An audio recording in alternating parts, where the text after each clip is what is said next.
નમસ્કાર. જિલ્લા શિક્ષણ અને તાલીમ ભવન ગાંધીનગર પ્રેરિત જિલ્લા કક્ષાના ઇનોવેશન ફેર 2025-26માં હું ઇનોવેટર જિજ્ઞા જગદીશભાઈ ચૌહાણ આપનું હાર્દિક સ્વાગત કરું છું. મારા ઇનોવેશનનું નામ છે FLN થી અભ્યાસક્રમ તરફ પહેલ. તારીખ 6/7/2023ના રોજ રામપુરા પારજ પ્રાથમિક શાળામાં મારી બદલી થતા ધોરણ 6ના વર્ગ શિક્ષક તરીકે અને 6 થી 8માં સામાજિક વિજ્ઞાન અને હિન્દી વિષયના વિષય શિક્ષક તરીકે મારી ફરજ બજાવવાની નક્કી થઈ. ધોરણ 6માં 3 કુમાર અને 4 કન્યા એમ કુલ 7 બાળકો હતા. તે પૈકી 5 બાળકો FLNમાં કચાશ ધરાવતા હતા. તે મારા માટે ગંભીર સમસ્યાજનક બાબત હતી. એક શિક્ષક તરીકે વર્ગખંડમાં કામ કરવાનું મને જોબ સેટિસ્ફેક્શન થયું નહીં. સૌપ્રથમ શાળાના આચાર્ય બહેન અને 3 થી 5ના શિક્ષિકા બહેન સાથે મીટિંગ કરી. શા માટે બાળકોમાં કચાશ રહી ગઈ તેના કારણ જાણવાનો પ્રયત્ન કર્યો તો જાણવા મળ્યું કે શાળામાં ભૌતિક સુવિધાનો અભાવ હતો. બાલવાટિકાથી ધોરણ 5ના તમામ બાળકો એક જ વર્ગખંડમાં 2 શિક્ષકો સાથે બેસતા હોવાથી શિક્ષણ કાર્ય અસર થવા પામ્યું હતું. સાથે સાથે વાલીમાં જાગૃતતાનો અભાવ હતો. બાળકને જો વધારે ગૃહ કાર્ય આપવામાં આવે, નિયમિતપણે લાવવામાં આવે તો બાળક અનિયમિત થઈ જતો હતો.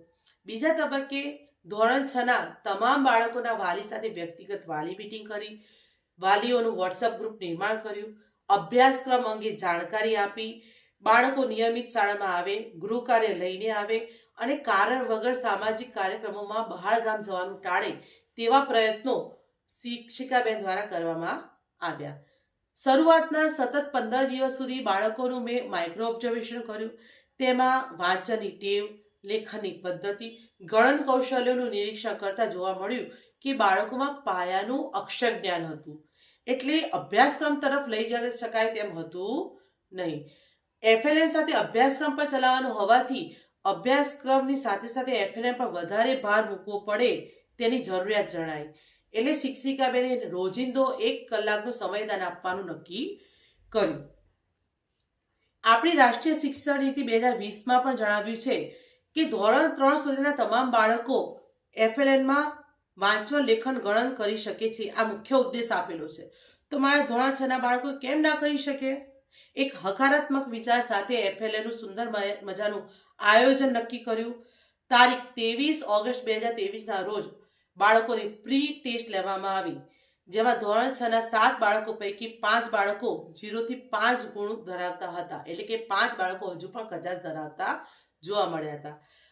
આ બાળકો અપગ્રેડ થાય તે માટે એક સુંદર મજાનું FLN આયોજન નક્કી થયું, જેમાં સવારે 10:10 થી 10:40નો સમય વાંચન, જેમાં શબ્દ વાંચન, કાર્ડ વાંચન, મુખર વાંચન, સમાચાર પત્ર વાંચન, સુવિચાર વાંચન, ORF વાંચન માટે વાંચનની ટેવો ડેવલપ થાય તેવો પ્રયત્ન થયો.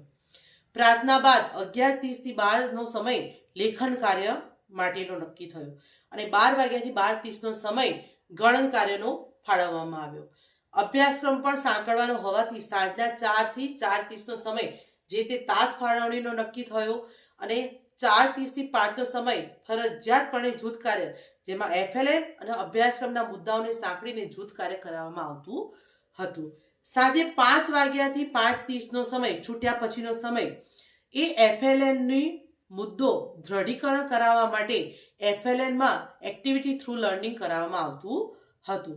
બપોરના રિસેસનો પણ સદુપયોગ કરવામાં આવ્યો, જેમાં રિસેસમાં બાળકોના FLNના ચોપડાઓનું તપાસ કાર્ય ધરવામાં આવ્યું, જેમાં જેટલા બાળકોએ મુદ્દા સિદ્ધ કર્યા હોય તેના પર ખરાની નિશાની અને જે મુદ્દા પણ હજુ પણ કચાશ જોવા મળે છે તે મુદ્દામાં વધુ દ્રઢીકરણ રિસેસ કાર્ય દરમિયાન કરવામાં આવતું હતું. રિસેસ કાર્ય દરમિયાન શિક્ષિકાબંધ તરીકે હું ચોપડાઓ જોતી અને બીજા દિવસનું આગામી પૂર્વ આયોજન દૈનિક નોંધપોથીમાં લખતી હતી. રિસેસ કાર્ય દરમિયાન બાળકો જાતે ભણી શકે તે માટે આવા કાર્ડ બનાવવામાં આવ્યા હતા, જેમાં ગણિત હોય તો સંખ્યા રેખાના, જેને બાળકોને તકલીફ પડતી હોય એ લોકોને સંખ્યા રેખાનું કાર્ડ આપવામાં આવતું હતું. શબ્દ પરથી વાક્યનું રચના કરવા માટે એના પર કાર્ડ બનાવવામાં આવ્યા હતા. વિરોધી શબ્દનું કાર્ડ, મુક્ત લેખન, ઘણા બાળકો FLNમાં સારું ઉચ્ચ પરિણામ લીધું હોય એ લોકો જાતે પોતાના વિચારો લખે તે માટે મુક્ત લેખનનું કાર્ડ આપવામાં આવે. એમાં એ લોકો પોતાના ગમતા મુદ્દા પર મુક્ત લેખન કરતા હતા. ચિત્ર વર્ણનમાં પણ આવી રીતે ચિત્ર જોઈને બાળકો વાર્તા નિર્માણ, ઘટના નિર્માણ કરે તેવા પ્રવૃત્તિ હાથ ધરવામાં આવતી હતી. સતત 8 મહિના સુધી પ્રમાણિકતા પૂર્વે FLN કાર્ય કરવામાં આવતા 8 મહિનાના અંતે તારીખ 13 સપ્ટેમ્બર 2024ના રોજ પોસ્ટ ટેસ્ટ શિક્ષિકાબેન દ્વારા લેવામાં આવી અને તેમાં આશ્ચર્યજનક પરિણામ જોવા મળ્યા હતા. જે 5 બાળકો 0 થી 5માં આવતા હતા તે હવે નિપુણ અપગ્રેડ થયા હતા અને એ શિક્ષિકાબેન તરીકે મારા માટે પણ ગર્વની બાબત હતી. હવે અહીંયા FLN સ્ટોપ કરી ન દેતા FLNમાં અભ્યાસક્રમને સાંકળીને એક સ્ટેપ ઉપરનું FLNનું આયોજન નક્કી કરવામાં આવ્યું હતું, જેમાં 4 વિષયોનું સમવાય શિક્ષણ નક્કી થયું, જેમાં હિન્દી, અંગ્રેજી, સંસ્કૃત અને ગુજરાતી 4 ભાષાને વાર પ્રમાણે ફાળવણી કરીને એમાં પાયાથી અક્ષર જ્ઞાન, શબ્દ, વ્યાકરણનું FLN કરાવવામાં આવતું હતું. ગણિતનું FLN પણ સંખ્યા જ્ઞાન અને 4 ક્રિયાઓ પર એમની આવડત આવી જતા ગુસા, લસા, સંખ્યા રેખા, સાદુરૂપ, વ્યવહારુ, કોયડા, સરાસરી, ટકાવારી તરફ બાળકોને સાંકળીને અભ્યાસક્રમ તરફ વાળવાનો પ્રયત્ન કર્યો હતો. ખરેખર આ રીતે FLN કરતા ધોરણ 8માં પણ એક સ્ટેપ ઉપર નવા રીતે FLNનું આયોજન થયું અને એમાં થોડું ઉચ્ચતર લેવલે FLNનું આયોજન, જેમાં બાળકો અંગ્રેજીમાં જાતે વાક્ય નિર્માણ કરે, ધીસ અને ધેટનો શબ્દ પ્રયોગ કરે, WH ક્વેશ્ચનનો ઉપયોગ કરીને વાક્ય પરથી પ્રશ્ન વાક્ય બનાવે. તો આવા અભ્યાસક્રમને લગતા અને પરીક્ષાલક્ષી લગતા મુદ્દાઓને સાંકળવામાં આવતા બાળકોમાં આત્મવિશ્વાસમાં ઘણો સુધારો જોવા મળ્યો હતો. અત્યારે એ બાળકો હાલ ધોરણ 8માં છે અને મૂલ્યાંકનની વાત કરું તો દર 15 દિવસે મૂલ્યાંકન કરતી રહેતી અને એમાં મને ક્રમશઃ સુધારો જોવા મળ્યો હતો. અક્ષરમાં પણ ઘણો સુધારો જોવા મળ્યો હતો. પરીક્ષાલક્ષી મૂલ્યાંકનમાં બાળકોના પરિણામમાં પણ સારો એવો સુધારાત્મક ફેરફાર જણાતા મને આનંદની લાગણી અનુભવું છું.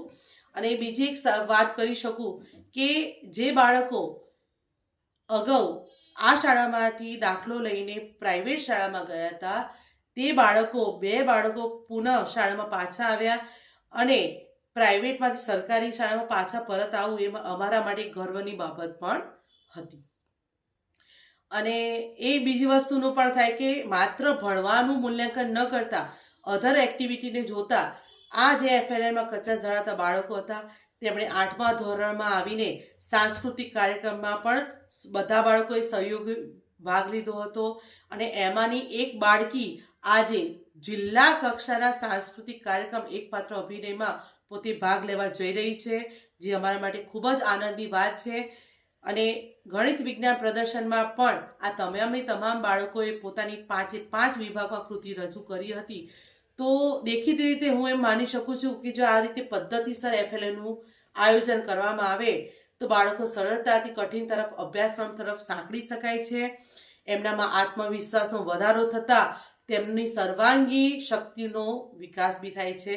અને આ FLN માત્ર 6 થી 8 પૂરતું મર્યાદિત ન રાખતા ધોરણ 3 થી 5માં પણ તેની અમલવારી પદ્ધતિસર કરવામાં આવે તો ચોક્કસ આજે ધોરણ 6માં જે બાળક કચાશ ધરાવતો આવે છે તેમાં ક્રમશઃ ઘટાડો જોવા મળશે અને ધોરણ 6માં આવતું બાળક સીધું અભ્યાસક્રમ તરફ જઈ શકે છે.